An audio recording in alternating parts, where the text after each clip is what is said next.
Oh, here we go. All right, so do y'all want to work on case study 1 or case study 2? I'm gonna get with either one. Um, what about you, Anna?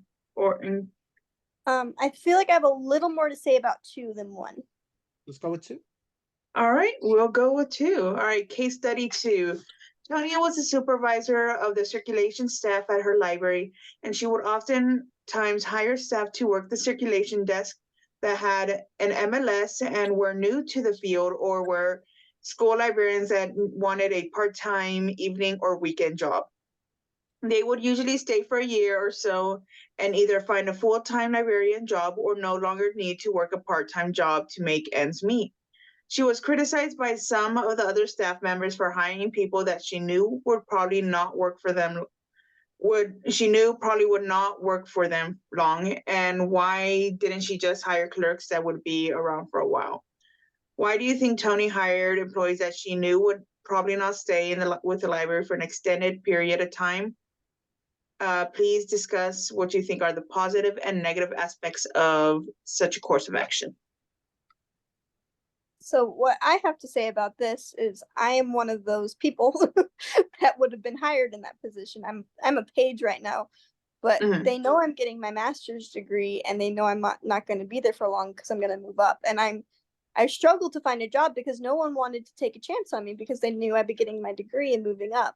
Yeah. And so I'm really grateful for these people who are letting me get experience to move up. And I'm going to stay with this library and help the library in other positions.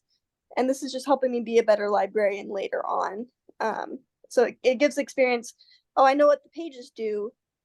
And so when I move up, then I will know how this area and this library works. And then I move up, and then I'll be a better librarian because of it, and I will help the library in the future in different ways. Oh yeah, definitely agree that it's good. It's not like she's purposely um she knows what she's like. She's hiring for circulation staff and she knows that she's coming in prepared that they're not going to stick out for a long time. It'd be different if she was like, okay, I'm hiring this person. Hopefully they'll stick around. She knows for a fact that they probably won't stick around for long. And like you said, a lot of once you graduate with your MLS, a lot of jobs require experience. And you're like, where the heck am I going to get this experience from? And so I think that's why it's a good thing that she's hiring people that are getting their MLS, because that way it's giving them that, little stepping stool to be able to succeed later on. And people remember that. They will remember like her taking a chance on them and hiring them, and they'll experience what it is to work in that specific library. And maybe when they graduate with their MLS, they'll, like you said, they'll want to stick around because they're like, this library took a chance on me. I like the atmosphere. I like what I do. I'm going to stick around, but they're just going to move up in the library. I'd like to add to that. With real life experience, to back up what you all are saying, and it is correct. I'm one of them. I started out as a part time clerk. I was in between jobs. I had came back home from Dallas, and I was like, "What am I gonna do?" I got it as a part time job. I fell in love with the library so much that I did a completely career change.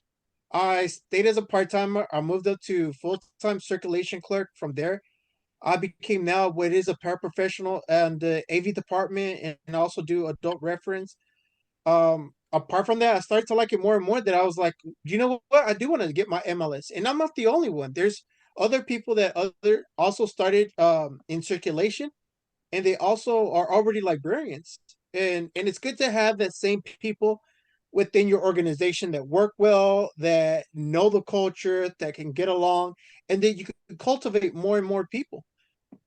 Yeah, So you're investing in them. You're investing your time and effort in training them in your library. So maybe they'll stick around. And if not, it's good to have those contacts down the road. Hey, like, because they'll move on to different libraries. Maybe hopefully I'll still be in contact, which is good for you and them.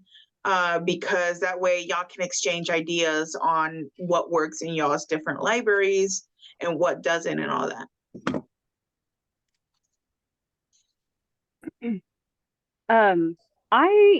I really appreciate and like how this question was worded, because it wasn't like, is this right or is this wrong? Is this good or is this bad? I like that she has us like address the pros and cons of it, because it's pretty obvious that there are pros and cons in both, and it's not necessarily a right or wrong. Mhm. I can definitely see from the perspective like how it could be a big advantage. When you are hiring new people on to like do like circulation and stuff like that, that's typically like, you know, entry level, only requires a high school degree. It's really easy for the culture and the quality of the work to kind of shift a little bit to like, I'm not articulating this very well, but like, you know, it's they're not necessarily people who want to be in a library long term. Maybe it's just like a side gig for making a little bit of extra pocket money or something like that. And I feel like when you hire somebody with an MLS, there's already a certain level of dedication to the job. You know, Mhm. you've been through a couple of years of extra training, you've already got your bachelor's. Um, and hiring people into that entry level position ensures that the people working are dedicated to the cause. They're already really knowledgeable about library work. They're going to take their work very seriously. Um, and, you know, they are driven and motivated already. You already know that.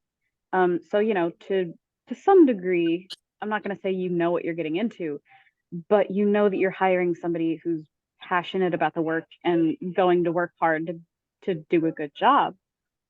Um, one of the cons, I mean, I don't know about you guys. I know we're all working on our MLS degrees.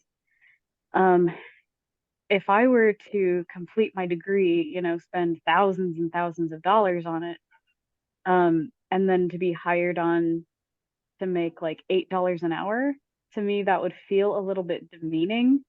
And I know that, you know, most likely that wouldn't last long. Somebody with their MLS isn't necessarily going to stay at, I don't want to say the bottom rung, but you guys know what I mean, I think. Yeah. Like, there is kind of an understanding that you're going to work your way up, and you're going to stand out. Because I don't know about your guys' libraries, but we could not staff our whole library with people with MLS degrees. Sure. um, you know, so I mean, there's there's definitely a lot of pros and cons there. And I just like that she had us look at those Yeah. in the way that she did. Yeah, well, it's just right here that Tony usually hires people who have an MLS, but are like, you know, just starting out, or school librarians that needed to work part-time and all that. So she knew that some of them would stick around, some of them wouldn't. But she's hiring people who are still dedicated to the library like field.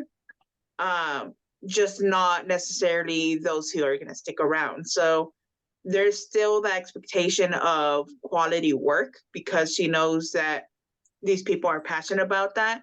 Um, but she's giving people opportunities and all that. But it also, a con is that people, it's always, the turnover is high then at that point. And you're always getting new blood. Some of them add a positive feedback, positive atmosphere to the workplace. Others will not, and you don't always vibe well with the new employees and all that because you're not gonna they're not gonna stick around, so you're just not gonna you know connect with them as well. So I think there could be a bit of a disconnect between those who stick around for a long time and those who they know will move on and go away to other positions and all that. Right, but you know, there is also kind of the aspect of like a big part of a librarian's job is networking. So Mhm. like the more people with a degree that you can get in and network with, assuming they have a good experience, and you build a good rapport with those people, the more people you know, the better off you are. No, yeah, So I definitely agree with also you. that aspect, yeah. That's why they're that's why I'm for what she's doing, because those who don't stick around at that library, at least you're you're investing in them still, and so they'll remember that. They'll like, hey, like you said, they'll network with you and all that, and you're able to communicate opinions and facts about different libraries and positions and help each other out later down the road. Another thing to consider is fiscally training someone in the library system who already knows how libraries works doesn't take a whole lot of time. So there is that fiscal pro and con. Like, you could hire someone that's going to be around for a while, but they're going to take a while to train. Whereas if you hire someone that does know what they're doing, won't stick around for a while, that you'll have more overturn, but the training won't be too bad. Yeah, I agree. There is that factor of the training and all that, of like, is it worth spending all that time and effort in training somebody who's not going to stick around? But like you said, she's hiring people who are already semi-familiar or familiar with the library field and what they need to do. So they don't have to invest as much time, but they still have to invest time and effort more often, because they know that position is not going to stick around. Yeah, exactly.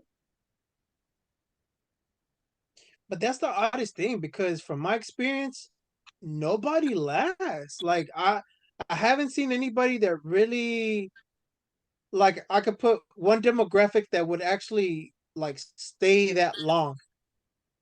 Um and that's just the oddest thing, because we've had people that seem like a great fit. They're empty nesters.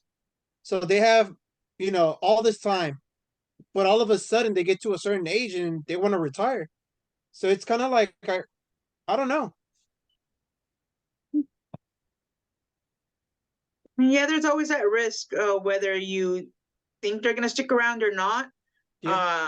There's always that risk of them just deciding to up and leave. And whether, like I said, whether you're expecting that they're going to leave or not, it's going to happen. And Yeah. so you're also bringing in fresh blood, fresh opinions and all that to the library by doing this.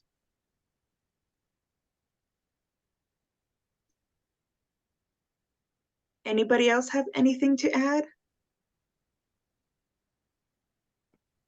Oh, just really quickly, this is me kind of equating library work to theater because I got my undergrad in theater. Heck, I'm at a theater rehearsal right now during the break.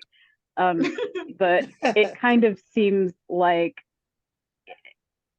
it's kind of a good way to weed out those who are going to exhibit like diva-ish behavior later on, like if you think that you're too good to do the bottom rung jobs, then you're not going to be willing to do those things when you're higher up. Am I making sense? So like, Yes, that is so true. yeah, like if you're jumping in at the bottom and you're willing to work hard and you're willing to put in the work and do your job excellently there, then they're going to trust you with more and more. Whereas, if somebody's not willing to start out at the beginning, Yeah, I agree. they may not be a good leader overall. That's all. I work with a lot of divas in the theater, so I wouldn't be surprised. yeah. Oh yeah. We're dramatic people. All right, I'm gonna go ahead and stop the recording.